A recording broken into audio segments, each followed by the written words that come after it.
Miami was able to get a win versus the Spurs on Monday, and while it's only the preseason, there were plenty of encouraging signs, including the play of Jimmy Butler, Tyler Hero, and Bam Adebayo. We break down the game on today's episode of Locked On Heat.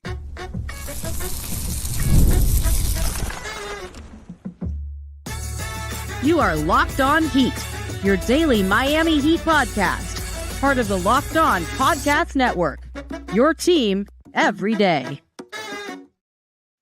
All right, welcome to Locked On Heat, your daily podcast on the Miami Heat, whether you're tuning in on YouTube, Odyssey, or your favorite podcast app.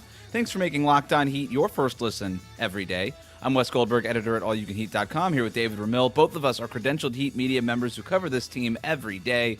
And the best way to support the show is to leave a 5-star rating and review on your podcast app and join more than 14,000 Locked On Heat lifers by subscribing on YouTube. Today's episode is sponsored by Gametime. Download the Gametime app, create an account, use the code LOCKEDONNBA for $20 off your first purchase. Recording this after the Heat's win over the Spurs in their third preseason game. We saw the Heat's starting lineup for the second straight game, and they even played a little bit into the third quarter. But the headliners here, David, were Bam Adebayo leading the team with 20 points, including 2 made three-pointers, and Jimmy Butler perking up after getting into it with Chris Paul towards the end of the second quarter, right before halftime. He finishes with 12 points on 4 of 5 shooting, 4 rebounds. Tyler Hero also had 14. So the Heat's top 3 scorers from last season were the top 3 scorers in this one. So where do you want to start? Who do you want to start with, Jimmy? Maybe I just gave it away. Yeah, we were starting with let Jimmy. the cat out of the bag already. It's Jimmy Butler. Watching him, look, Bam is fantastic, and I liked his defense on Wembanyama. I liked the way he was moving around. Obviously, we love the three-point shot. It would look comfortable. The first one was way off, and then he settled in, and he took a nice corner three, and he looked really comfortable doing so, and then he took another one later on, 2 of 3. That's fantastic. But there was something about Jimmy today, even prior to his back and forth with CP3, where he just looked really, really engaged. Finished the game with 3 steals, as did Niko Jovic and Bam Adebayo, so that was pretty impressive. Also, just the way that he was finishing at the rim, 2 dunks on the night, 1 really nifty layup where I think he sent Jeremy Sochan into like the nether world there. Like he had no idea how to guard him, and then he just kind of spun around, had a nice floater layup at the rim, really, really that finger roll, and he kind of left his hand hanging there. It was really nice. It just seemed like this was the version of Jimmy that we could expect. The 2 dunks in particular had me fired up because he had 41 dunks all of last year. That's less than 1 dunk a game, considering he played 60 games last year, and he looked uncomfortable, obviously nagging injuries. And I know it's still early, and I know it's a preseason, but at least physically, this looks like prime Jimmy Butler and the best version of him that we've seen in the Heat uniform. Let's hope he can stay that way consistently. Obviously, he only played the half, but I really liked his energy. I really liked the fact that he was chatting with teammates, laughing with them. There was one play after the layup. He was kind of joking around with Terry Rozier. Like, he looks like a much more engaged, happier, fulfilled version of the player that he was last year. And we know now, obviously, that he had a lot of personal turmoil going on. And at the same time, I think he just seems like he's moved on and he's embracing everything about this season, and he looks ready to play at a high level. Yeah, those cuts that you were talking about that led to dunks. That's if Jimmy Butler's signature isn't the turnaround sort of push you over like a bowling pin and just score the bucket. If that's not his signature shot, the backdoor cut going into that reverse dunk might be, and he hits that twice. And that's I did think that the jawing with Chris Paul really got to him. He went 11 minutes with 1 field goal attempt. His first 11 minutes, he had 1 field goal attempt. He ends up playing the 23 and a half minutes, 5 field goal attempts, 4 trips to the line, 4 rebounds, and 1 assist. I think he got 3 of those rebounds after the Chris Paul stuff, 1 of those assists after the Chris Paul stuff, and all of those free throws, certainly, after the Chris Paul stuff. And I just think he needed somebody to poke and prod him. He was kind of in the first, I think he went basically 2 preseason games without driving the basketball. For the most part. If what he needed was his longtime rival and nemesis and Chris Paul to kind of get under his skin a little bit, and for him to kind of be like, you know what? He starts picking up Chris Paul at half court. He's like, you know what? I'm going to defend Chris Paul. Messed up all of Miami's assignments defensively. He was like, nope, this is my guy. Everybody else take somebody else. And it worked. And I thought he got everybody else really going. And even when Jimmy Butler went back to the bench, still jawing with Chris Paul, telling Jaime Jaquez to go attack him in the post, and he does, and it works. Nice. Telling Duncan Robinson to shoot it in Chris Paul's face, and it works. And I don't know what the TV caught in this one, but you had a moment where Jimmy Butler was kind of doing like the wave over his face, like he smelled something bad, like somebody ripped one next to him when they were going at Chris Paul. Like, he was getting into it, man. So I like that, and you're absolutely right. I think we're seeing a little bit of a different Jimmy Butler here. First of all, the time off cannot be underestimated here. I mean, the guy hasn't played competitive basketball since the play-in game, right, in April. Right. And I don't even know that this preseason stuff counts as competitive basketball. But to see him get competitive with Chris Paul in a preseason game where he didn't play the preseason at all last year, right, has to make you feel much better about where this team is now this season versus where they were this time last season. No doubt. And the whole starting unit just kind of seems energized. I know we'll talk a little bit more about that later on in the show, but it seems like with him, with the spacing that Bam's providing, the fluidity with which the ball is moving, the shot selection, a lot of that just looks good. And Jimmy is at the forefront of it. And this was a really solid showing from him. Again, I don't know how much to make of it considering it's just a preseason game, but I'm encouraged by what we're seeing from everybody in the starting lineup. I know we already have a comment right now about addressing Terry Rozier and his shot selection.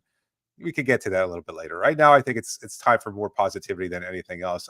To me, the preseason is plenty. You got plenty of time to work through these kinks.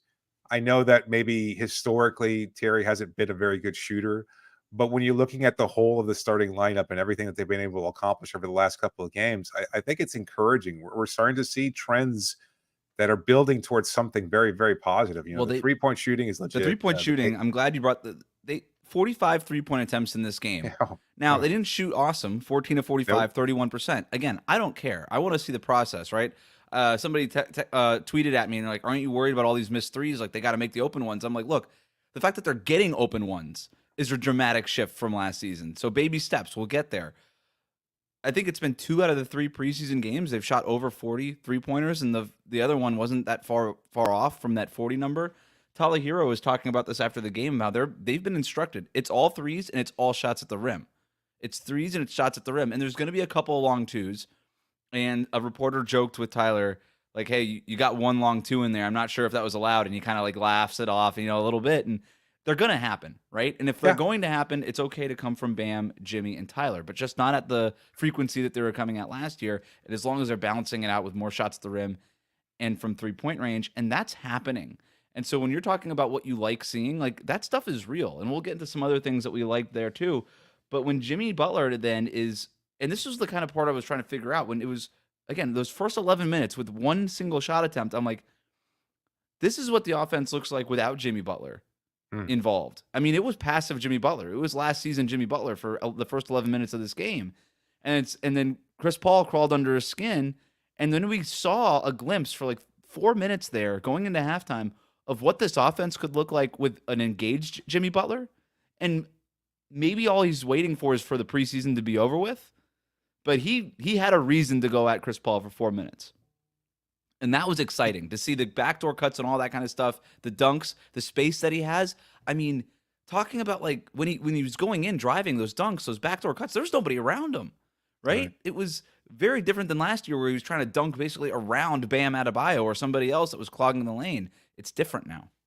He also finished like a putback dunk too. I can't recall who it was. A missed jumper from somebody. I think it might have been Tyler, and he just wind up flushing it through. Like, we rarely see that from a Heat player. Like, maybe you'll see that from Bam on occasion, but to see that from Jimmy again, that is, he looks spry. Like you cannot overlook how impressive he looks physically, and he just.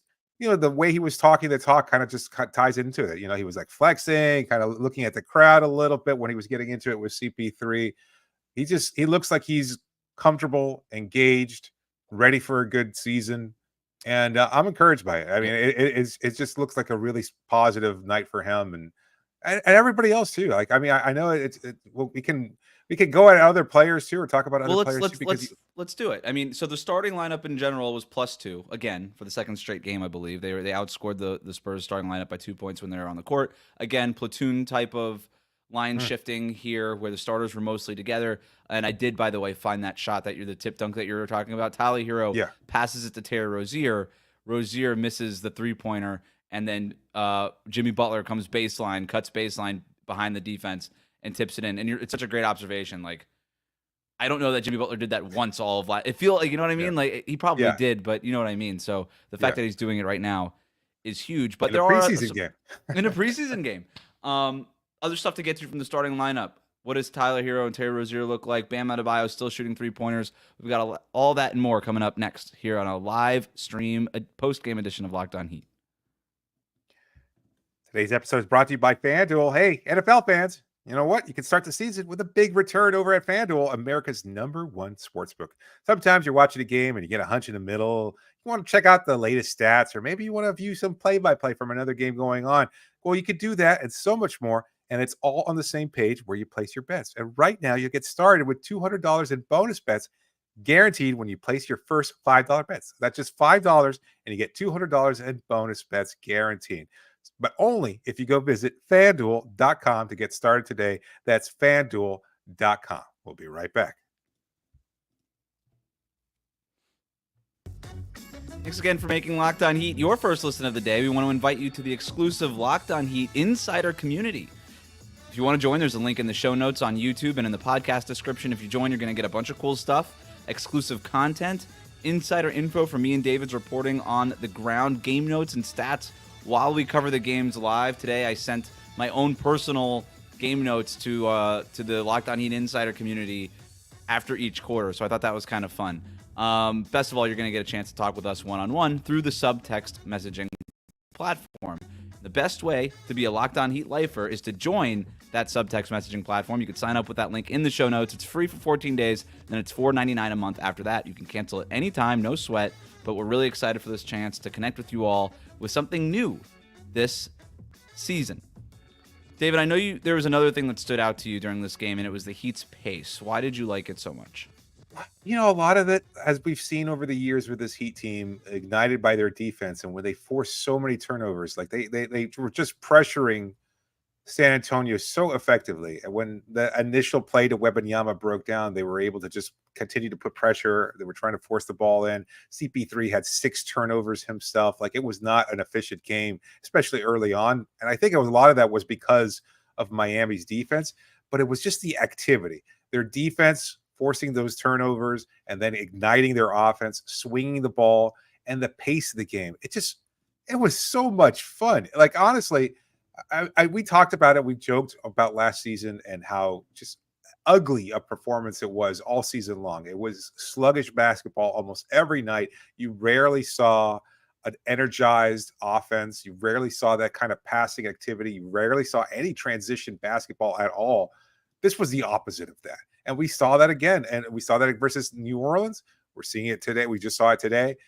I think this is the new way this team wants to play. Like, have their defense ignite things, but be able to push the pace on offense, and to watch this team just kind of just attack the basket, force these kind of points off of turnovers, create these shots, swing the ball, find the right open shooter. Again and again, we saw the plays. It wasn't over dribbling. It wasn't trying to create something and then leading to nothing and then kind of passing to somebody who would always lead to nothing as well, then maybe put up an ill-advised shot as the shot clock was expiring. No. This was purposeful. It was intent. There was energy. It was exciting. It was good basketball to watch. I really enjoyed it. The pace has been, I think, the most jarring difference between last season and this season. I mean, the Heat were playing, the Heat starting lineup played at a pace of 105.12 possessions per 48 minutes. That's nuts. I mean, that is way faster than what they've been, basically sub 100 the last couple of years, right? Like, the Jimmy Butler and Bam Adebayo era has been defined by playing a slower pace. And by the way, there's a reason for that. Jimmy likes to play slower. Even Bam tended to play slower, right? He wants to, he gets the ball in the low post or in that free throw line area and then kind of goes to work. And Eric Spoelstra was talking about this the other night where he said, we're going to play faster and then Jimmy and Bam are just going to figure it out. I thought that was a really interesting comment from Spo. Basically saying the last couple of years we played slow because our stars wanted to play slow. Now we're not going to necessarily care what our stars want to do, and they're going to adjust. And they're smart enough and talented enough to figure it out. Whereas you look at the rest of this roster, Tyler Hero, Taylor Rozier, Nikola Jovic, Jaime Jaquez Jr., all these other young guys, everybody else that they have on this team, they want to play fast. And I think when you also look at what works in the NBA right now, it's playing up tempo effectively, but playing up tempo and playing with more three-pointers and getting to the rim. And when you play up tempo and you just do things faster, up tempo doesn't necessarily mean like just running up and down the court like pickup game style. It means doing things quickly. And when you do things quickly, when you hit those screens fast and then slip out of them really quick, it's just harder to defend. That's really what up tempo means. It doesn't necessarily mean how many possessions you get in a game, but often it leads to that kind of thing. And then the turnovers, I think, was huge. And I think this has been a staple of basically Eric Spoelstra coach teams since I would say the Big Three era, when he started coaching those blitz and trap and help and all that kind of those defensive principles, where you had Chris Bosh at the 5 jumping out on ball screens and trying to just force deflections and stuff. And that's basically what he's wanted to do his entire coaching tenure. And there's been years where it's been good, and there's been years where it's been bad, even in this Jimmy Butler era. And last year it was bad. They were in the middle of the pack. I think it was like 16 points off of turnovers per game. In the preseason so far, David, 27 points off of turnovers per game. Just a hair out of first place in the preseason. That would have been first place by a pretty decent margin for the regular season last year. Now, I don't think you're going to expect 27 points off of turnovers per game, but it's a dramatic change. And I think everybody is just sort of doubled down on the fact that they've got to be better enforcing that it's not going to just be. I think there's accountability. I think last year everybody kind of looked around and said, it's your job to do that, not mine. I'm tired. It's your job to do that, not mine. Yeah. And I think this year everybody's sort of doubled down on it. And I think Terry Rozier and Tyler Hero specifically swatting at the ball every time it kind of gets into their in their reach has been huge. Yeah, no, they poked a lot of turnovers. So like even if the initial dribble might have gotten past them, they were able to kind of. There was always a good help defender there, whether it was Tyler, whether it was Terry, maybe even Nikola Jovic, who I think really played. To me, from what I saw on TV, his defense was excellent. Like there were a number of times there where, again, he forced turnovers. He just put up the arms there, created a big body, was the obstacle that he has rarely shown to be during his NBA career. Moved his feet well. Like he looked really solid. But as far as Terry and Tyler are concerned, they were able to, again, force turnovers. They're active with their hands. Something that I don't think we saw a lot of last year. Like Tyler, has always been pretty good despite his physical limitations of being able to anticipate passing lanes. And that's why I thought he had made an improvement last year as an initial team defender. But I think he's starting to make improvement now as an individual defender. Like he's not, even if he just lets the guy go originally, like I said, he's still active, still trying to make a play and makes things difficult. And I think a lot of it too, and I have to say, the Heat are certainly a team that probably benefits from this in terms of the officiating. They're allowing a lot of physicality, and that certainly benefits Miami, because Miami maybe is a team that would probably get their hand cut in the cookie jar a lot, if the whistle was a little bit looser. But given the changes in the officiating, at least from what I've noticed, I think they're really taking advantage of it, because they can send that help defender, and all of a sudden what would have been a clear blocking foul in the past is now just an obstacle, and you can force a turnover there. We saw a number of guys on the San Antonio side kind of just dribble into something and then just cough up the ball that would lead to a turnover, and then again a fast break opportunity for Miami. That might have been, again, a blocking foul last year at the start of last year, and it might have been 2 points for San Antonio. Instead, it swings the other way in Miami's favor. So you're sorry to see this team kind of mold into something solid defensively. We always thought that was the case, given what Eric Spoelstra has been able to do with almost any roster. But we talked about this in yesterday's episode, the fact that Tyler and Terry are able to play as the starting backcourt, and they've been good defensively, not porous, but good. That's such an improvement over what a lot of the expectations were for that group. Well, I asked Eric Spoelstra after the game specifically about Terry Rozier defensively, and I thought what he said was really interesting. I said, look, you've talked a lot, and the way I framed the question was, hey, look, you've talked a lot about Terry's potential on defense since he got here in January. Where do you think he is now on that end of the floor? And he said, like, that he's leaps and bounds better than what he's been. He's really committed to that end. The fact that he's not asked to do what he was supposed to do, what he had to do in Charlotte in terms of carrying that offense, he doesn't have to do that anymore. And he said this before where he's like, early in his career, like with the Boston Celtics, that's really, where he hung his hat was defensively. But then he went one step further and said, even at Louisville, coming out of the draft, defensively, he was thought of to be a very strong defender.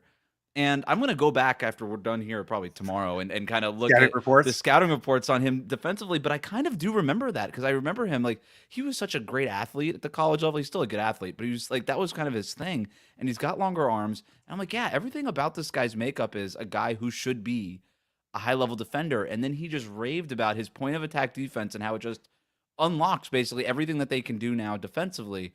And as long as Terry Rozier is committed to that, being that point of attack defender, fighting over those screens, getting elbows into those screens and getting over them, making himself small, all that stuff. As long as he's committed to that, I think that trade is gonna look awesome, potentially where I think we still had some questions.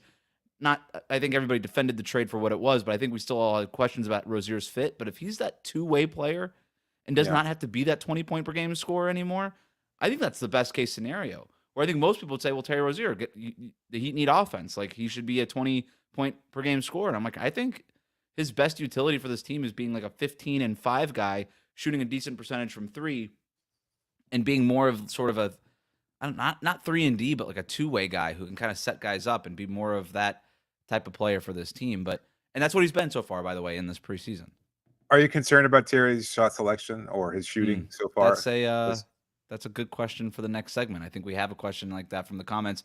We're going to go to break here. If you guys have questions for those people who are tuning in live on YouTube, send those in right now. We'll try to get to as many as we can here after the break. You're listening to Locked On Heat. Today's episode is brought to you by Gametime, and they've made things even easier with their new feature called Gametime Picks. It takes all the guesswork out of buying tickets and for your favorite teams to play or your favorite concerts or your favorite shows, whatever you're looking to buy tickets for, Gametime has you covered. Gametime Picks filters out all the fluff so you get only the incredible deals on great seats so you don't have to waste time searching through thousands of tickets. They've got their all-in pricing. It's so convenient. The feature shows the total right up front, so there's no surprise fees at checkout, and you get the seat views feature, a panoramic view from your seat in the app before you buy, so you know exactly what your view is going to be like. If you're in a venue that you're not familiar with and you're curious to see whether or not you're going to have some kind of an obstruction or you have a clear view of the stage, this is the app for you. So take the guesswork out of buying tickets with Gametime Picks. Download the Gametime app today, create an account, and use the code LOCKEDONNBA, and you get $20 off your first purchase. Now, terms do apply, but create an account, redeem the code LOCKEDON NBA, and you get $20 off your first purchase. Download Gametime today. What time is it? It's game time. We'll be right back. Thanks again for making Locked On Heat your first listen every day. If you're new to us on YouTube, hit that subscribe button. You can also follow us on your favorite podcast app. Hoping to do more of these post-game live streams throughout the season. Let us know what you think about them in the comments section here on YouTube. Before we get to some of the questions here, just a couple of locker room observations for you, David, after the game. Just two things I want to talk to you about. Kel'el Ware, his locker, right next to Bam Adebayo's. Love that.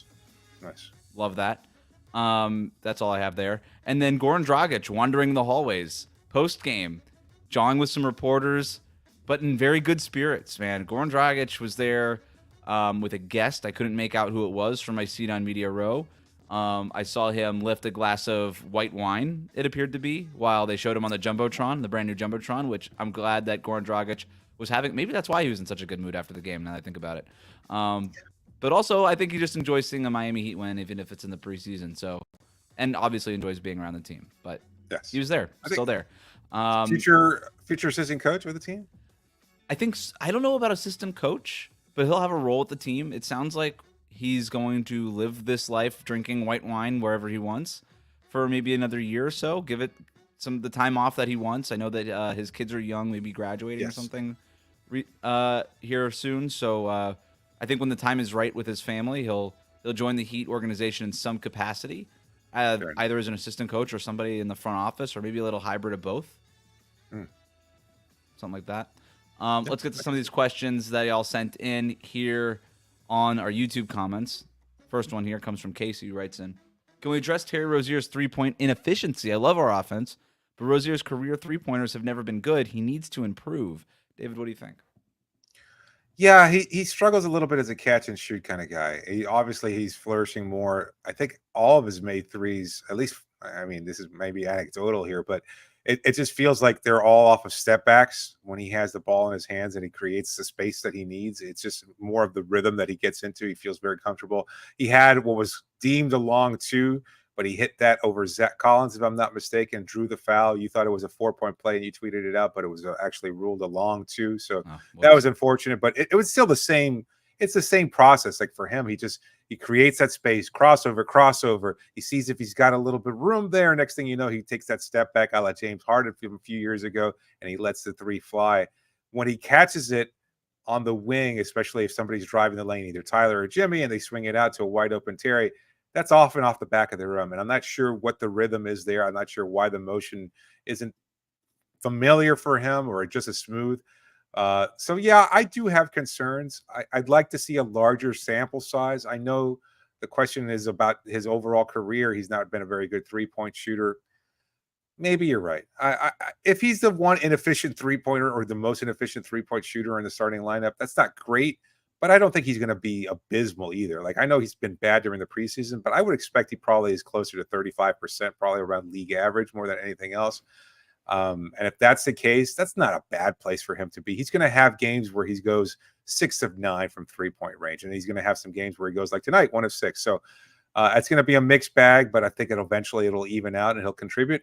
The thing with Terry is, and we all have to keep this in mind, is he has to get to the rim. That's what he was brought here for. That's what his focus point on offense is to be able to attack the rim and get those looks there and then kind of create offense where nobody else on Miami's roster has been able to do that consistently. So as long as he's able to do that and splash in a couple threes here and there, I'm fine with his overall offense, although I do want to see it continue to tick upwards. So he was 39% on catch and shoot threes last year with Miami. The year before that, in the full season with Charlotte, 34% on catch and shoots. That's a pretty dramatic difference. The thing with Terry, and you can look at the stats all show this, when he was in Charlotte, a lot of his field goal attempts, especially from three-point range, were unassisted. Like, that's not a guy, because LaMelo Ball was always hurt, who had much help. And so there was a lot of him having to generate that offense by himself. But There was a play in this game where him and Tyler Hero had the ball. Tyler Hero had the ball in the corner. Terry Rozier was above that right wing. Tyler passes it to Terry. Terry's got the ball, and he's kind of doing his jab stepping Terry Rozier stuff. And Tyler Hero sprints away from the corner, past Terry Rozier, and over to the other side, the left wing.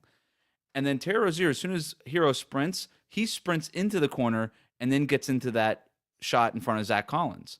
And I thought that was fascinating because it was A, a weird shot, and B, Tyler Hero recognizing where it was that Terry Rozier wanted to go with the basketball, which is why it's been so important for these guys to get some more playing time together.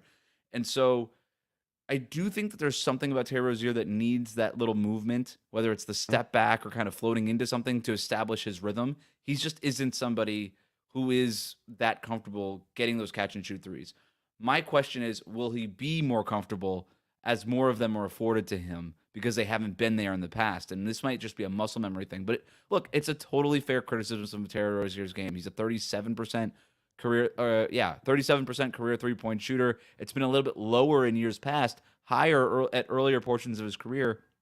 And I think the Heat are hoping that because it's just going to be easier for him offensively than it was these last couple of years in Charlotte, that will trend in the other direction. But we'll see.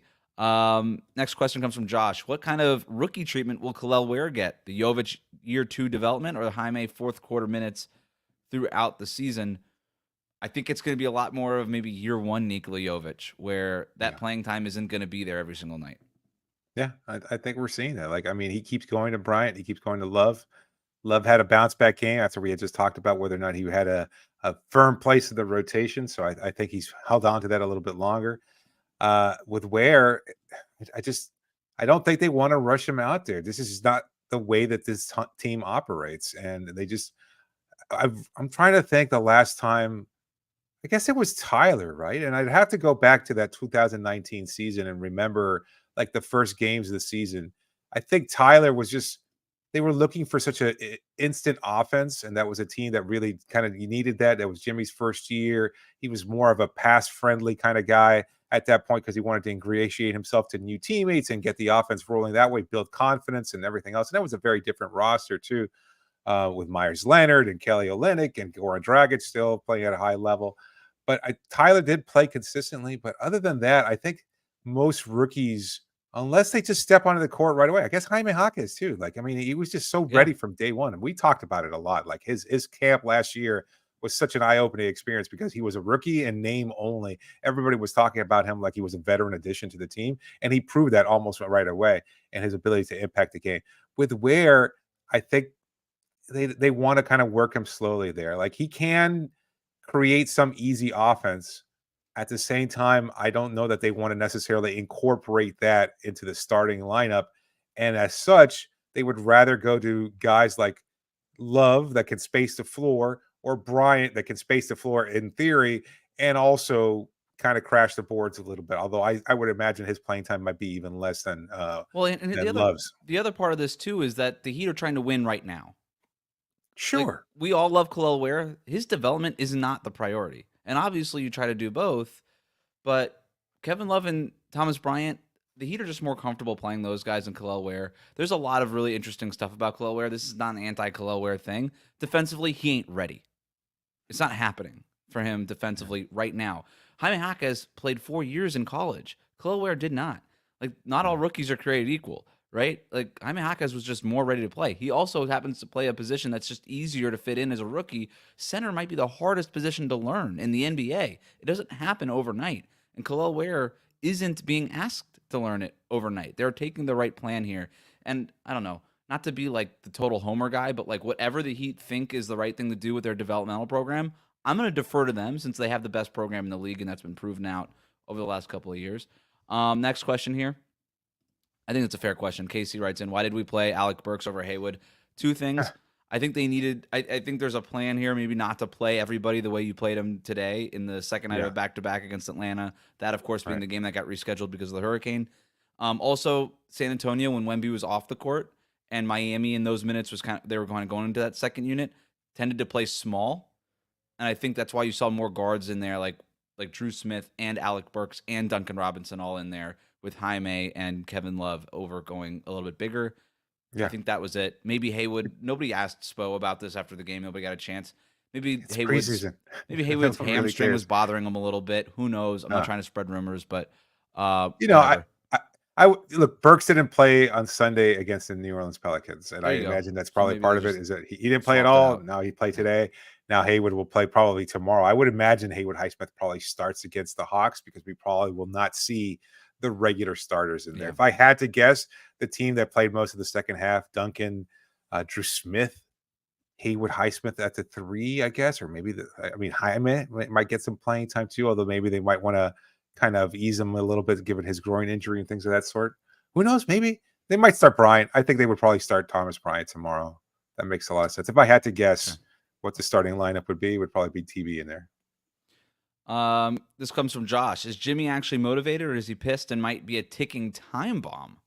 Ooh. That's a good question. That's a good. I love these kind of questions that are so impossible to really answer. No one will know. Jimmy is not one to hide his things. Like he is a silver-tongued fox for sure, and he picks his words. And there's certainly times where he plays up a character, no doubt about it. But I think if he was going to start something, he would have started it by now, and it would have burned badly. Like all the goodwill and everything that we saw from him in the Bahamas, playing dominoes with Tyler, talking to Nico on the shore of the beach, all that stuff. I don't think any of that would have happened. If he was truly pissed, he would have showed it from day one, and he would have come into media day saying, "Nah, I'm pissed as hell. To hell with Pat Riley. Well, who is he to talk to me about like that about me, etc." Like we would have heard from Jimmy. So to me, I think this is a very real side of Jimmy just being kind of happy and appreciating this. And I think everything he said, like the fact that he's got plenty of money, that he just wants to win, that he wants to bring a championship to this team. It all kind of seems like it's so positive that maybe it's taken a lot of people aback, but this could just be what Jimmy really feels. And I wouldn't doubt that that's the case. I think he almost saw like his life flash in front of him this summer where there was the real potential of him getting moved. Like that was a real thing just because it didn't happen. Like if Paul George doesn't sign in Philadelphia, who knows what happens there? And I think Jimmy Butler wants to spend the rest of his career in Miami. Yeah. And I think it got maybe a little bit too real for him. That said, I never bought the I have plenty of money thing. No, you don't. No, you don't. You're an NBA player. You can always use more money, and I'm not gonna tell you can't, man. Your shelf life as an NBA player is limited, right? Make as much money as you can now, because you never know how much of it you're gonna need later. I guess you could make the argument that Jimmy Butler is always a ticking time bomb, based on his entire career and personality. Yeah. I don't know that that's a bad thing for this Miami Heat team, and if he's motivated or pissed, I don't really care. Like he was having so much fun jawing with Chris Paul. Like he enjoyed that. He was laughing, smiling the entire time. I think this Netflix series has actually given a lot of good insight into when it looks like Jimmy Butler is pissed. Is he really, or is he just having a good time? That's why I'm like, whatever Jimmy Butler is, he's not going to change. He is who he is. But it's been a good fit so far with the Miami Heat and his personality. I think everybody embraces it. Are you digging the hair? Because I know he had the did tight like it. braids. Yeah.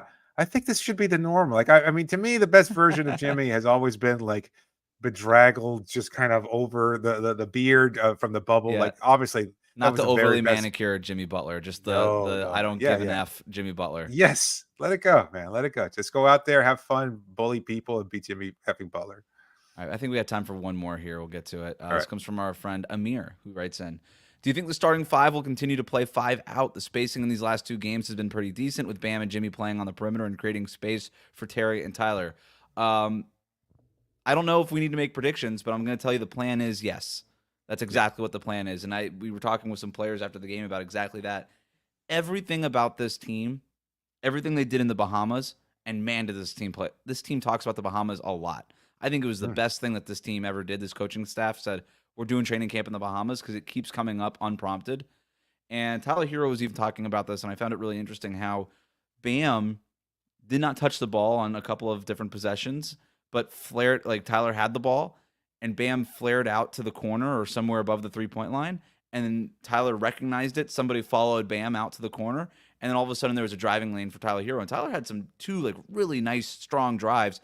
And when you got one less tree to deal with in the paint, that stuff becomes easier. And I think you're seeing the dividends from Tyler, from Jimmy Butler, who we talked about with the backdoor cuts earlier, Terry Rozier different times, even Duncan Robinson taking it to the rim a couple times during the preseason. Like, this stuff helps so much. So, yes, I do think the plan is 100% to play five out. And it's been basically drilled in this team, basically starting a training camp. Yeah, the Bahamas feels like such a reset button for a bad, emotionally draining season. Like there was the short off season after the finals. There was the non-acquisition of Damian Lillard kind of hanging over the team all off season. Then you go into camp and you've got dealing with injuries right away. It was just, there was a dark cloud over most of last year. And that was pretty tangible all season long. And so while you're expecting big changes, I think you look at this season and you go, you know what? There was no opportunity for major changes. We like this roster and we're having a good time exploring new sides of what this team can do and finding ways of making this roster that hasn't been able to maximize its continuity, make some changes to it that could feel fresh and add some kind of energy. You know, a lot of this, look, there's going to be a low point this season. This isn't a prediction. This is just an NBA reality. 82 games. You've got a long season. You've got weeks on the road. There's going to be a time there where there's going to be some jawing and some fighting, and there's going to be some in-house tension. That happens. But I think you want to create this foundation. And I love the fact, when I asked Duncan Robinson about this at Media Day, like he kind of echoed these things. You want to have that foundation of trust and community and friendship, because they're coworkers, and you don't always get along with your coworkers as much as we would like that to be for the teams that we follow. That's not always the case. They're 15, 17 men that from very varying different backgrounds, and they're forced into this thing where you have to kind of travel and go all the time in this uber competitive, high adrenaline environment. That could lead to tension over time, but you at least want to be able to build camaraderie early on and have it translate over the course of the season. And I think that's what we're seeing right now. If it's good enough for Goran Dragic, David, it's good enough for me. It's the wine, man. It's the wine. It was the wine talking. It's usually the wine talking on this side of the podcast too. So that's pretty much what it is. Thanks for making Locked On Heat your first listen every day. Like, comment, and subscribe on YouTube. Follow us on your favorite podcast app.